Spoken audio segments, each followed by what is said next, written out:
Magandang araw po sa inyong lahat. Ako po si Atty. Jeff Martinez, nagbabalik para dito sa ating YouTube channel. Ang magiging topic po natin ngayon ay kung ano nga ba yung tinatawag nilang right against self-incrimination. Ito pong mga nakaraang buwan, naging matunog po yung right against self-incrimination sa Senado, sa Kongreso, dahil po doon sa investigation, doon sa issue ni Ms. Alice Go. So, marami pong katanungan ang inilalatag kay Ms. Alice Go, ang Kongreso, ang Senado, at kadalasan po o mas madalas sa hindi, nasabihin niya na she is invoking her right against self-incrimination. So ano nga po ba yung right against self-incrimination?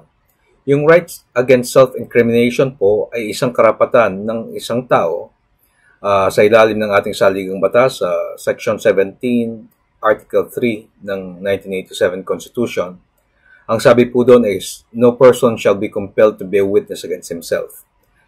Ano nga po ang ibig sabihin nito? Ang ibig pong sabihin nito ay hindi po pwedeng pilitin ang isang tao na maging isang testigo laban sa kanyang sarili. At kapag meron pong violation nitong right against self-incrimination, ang anuman po na impormasyon na makukuha sa pag-violate nitong right against self-incrimination ay hindi po pwedeng gamitin na ebidensya laban sa tao na nagsalita po o nag-amin ng isang kasalanan o nagsalita ng isang bagay na posibleng maging ugat ng isang criminal investigation o criminal prosecution laban sa kanila dahil po hindi natupad o naigalang yung kanyang karapatan na hindi maging isang testigo laban sa kanyang sarili.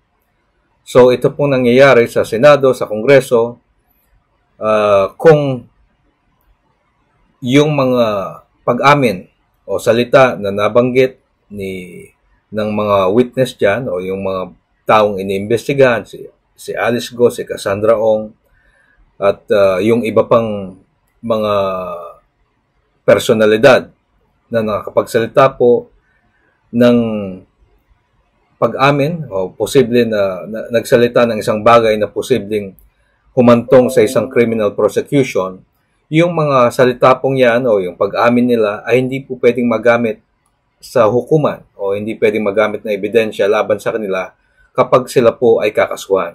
Ito po ay dahil ang mga impormasyon na yan ay nakuha sa pamamagitan ng paglabag dun sa kanilang right against self-incrimination.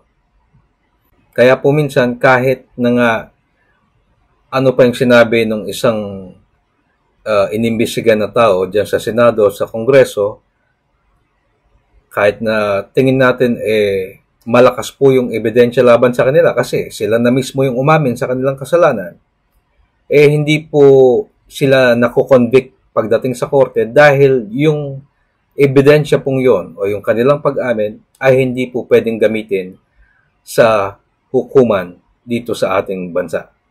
O dahil po nakuha yung pag-amin na yon sa paglabag sa kanilang karapatan na pinoprotektahan po ng ating saligang batas.